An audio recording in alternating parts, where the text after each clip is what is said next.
Cyberbullying. What is it? Bullying using social media, texting, or other electronic means.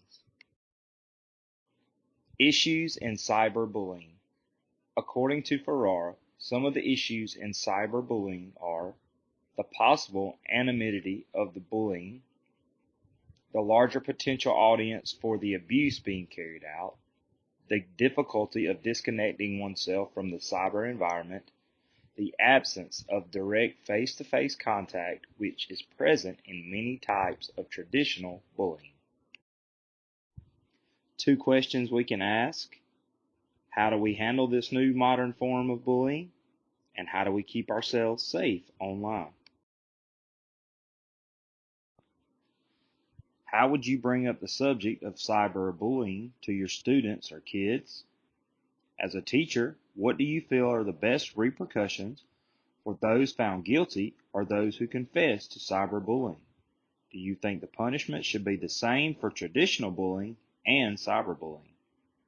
With the use of technology in classrooms and homes a constant, how do you as a teacher try to avoid cyberbullying? Digital security. How secure is my online identity? Issues in digital security. With more social media platforms being used and developed, our digital security is constantly being threatened. However, these are not the only things that affect our digital security. We live in a time where we have access to our kids' and significant others' locations and to see if they are where they claim to be.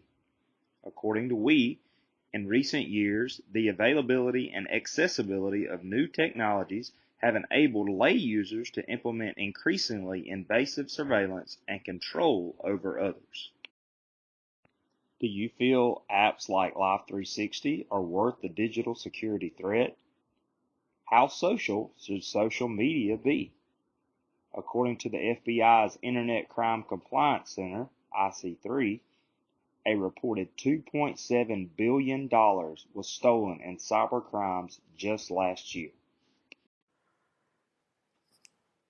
Hello, my name is Andrew Haynes, and I'm going to be speaking today about a couple topics surrounding digital literacy and digital rights and responsibilities. So first off, we have digital literacy as a citizenship right. We have a couple challenges and a couple opportunities that fall up underneath this topic. First challenge is that children are immature and naive, which opens them up to digital predators. And a second challenge of students not being aware of the harm their digital actions can cause, both in the short term and possibly long term. And we have a couple opportunities as well up underneath this particular topic. The first is that they can expand their understanding of the physical world through the digital world, through digital literacy, and then they can also become better citizens in the physical world if they are good citizens in the digital world. So underneath challenge 1, which was the immaturity and naivete challenge, found a couple interesting data points. Nearly half of all teens interfere with their own learning by multitasking with social media while doing their homework. I noticed this in the classroom and in just everyday life. Stanford found that 82% of middle schoolers can't distinguish between an ad labeled, quote, sponsored content and real news story on a website. So I think this extends past middle schoolers into some adults, but as you can probably guess, this would be something that young people would need to understand if they were going to become good citizens, both in the real world and digital world. And then schools play a critical role by educating and empowering and engaging children with the best practices around technology use. That's something that in the modern era that teachers and education administrators need to consider. when you're talking about digital literacy. So under here as well, we have a couple opportunities as stated earlier. The first is that understanding can be expanded because of all the information that there is available online, and being able to collaborate with not just peers but also other educators around the world makes for a highly engaging learning environment. Also, students have the opportunity to pursue whatever interest they find um, entertaining and enjoyable, um, and they can do that online, anywhere, anytime that they would like to. Challenge. Students often believe they have no control over who is able to contact them through social media and what is posted on their personal pages. Many children will remain silent because they are embarrassed and afraid their parents will overreact. The idea that their parents will engage with the other child, speak to other parents, or take away their devices is terrifying to them, so they do not say anything to an adult when cyberbullying happens. Also, children may not know that they have the power to block a person who is contacting them through technology. They do not have to passively accept the bullying. Whether it is on their phones or through social media, they can choose to block the person so that they no longer need to deal with the bullying messages when they are safe at home. Parents and other trusted adults need to speak about cyberbullying openly and calmly with children. Adults should know that the best way to combat cyberbullying is to remain calm and understanding and communicate with children often. Adults need to make sure children know that they have control over who can contact them, that they are not alone, and that they should always let an adult know when cyberbullying occurs. Bullying using social media, texting, or other electronic means. Opportunity.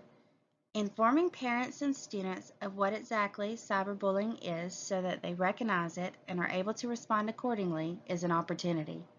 We must make sure that people are aware that cyberbullying is when someone uses technology to harass, threaten, or pick on someone else. It can happen through any technological device such as smartphones, computers, tablets, and gaming systems. Sometimes cyberbullying is easy to spot because it can be something as obvious as mean messages, whether through text or other social media outlets. However, it is less obvious at other times, such as if someone posts personal information or photos of others in order to embarrass or shame that person in some way. Cyberbullying can actually make it easier for the bully to be hurtful because they are disconnected, hiding behind a screen, and do not have to face those they bully face to face. It can also make it harder for adults to spot, therefore, they need to be aware of what exactly to keep an eye out for.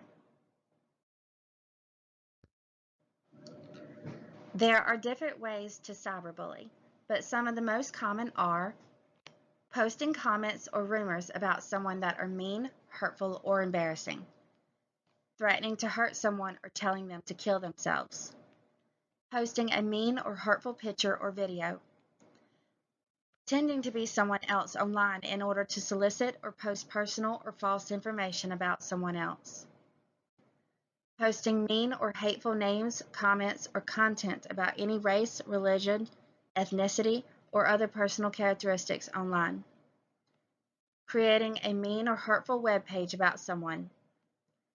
Doxing, an abbreviated form of the word documents, is a form of online harassment used to exact revenge and to threaten and destroy the privacy of individuals by making their personal information public, including addresses, social security, credit card and phone numbers, links to social media accounts, and other private data. There are other ways out there that cyberbullying can be done, but these are some of the most common forms that parents and students should be aware of. Second challenge that we have with digital literacy is that digital actions can cause physical harm. This mainly revolves around cyberbullying because at one time it was a physical altercation in the schoolyard, but now that extends beyond into the digital world and can continue on 24 hours a day, 7 days a week. Also, words and images posted online uh, that can that are designated to cause harm, designed to cause harm, are difficult to delete and increase the risk of re-victimization. That's something that I believe most young people do not understand and could definitely grow from learning about. And the second one is opportunities we can make better citizens. So they, by learning how to be good citizens online, they can learn to be good citizens in real life so that they're not injuring their fellow man. And we as educators, as in the real world, also in the digital world, play a crucial role to help them navigate those waters and help them become better adults. Challenge. A challenge for users can be learning how to recognize legitimate information from phishing. Scammers can use email, text, or even social media in phishing attacks. These attacks are used to gather the user's personal information. Phishing attacks on social media is used not only to steal personal information, but to gain access to the user's social media account. The problem with these attacks are they are made to look like legitimate sites and information, so many users have a hard time recognizing them. Phishing emails and texts may look like they are from a company you know or trust. Scammers often update their tactics, but there are some signs that will help you recognize a phishing attack.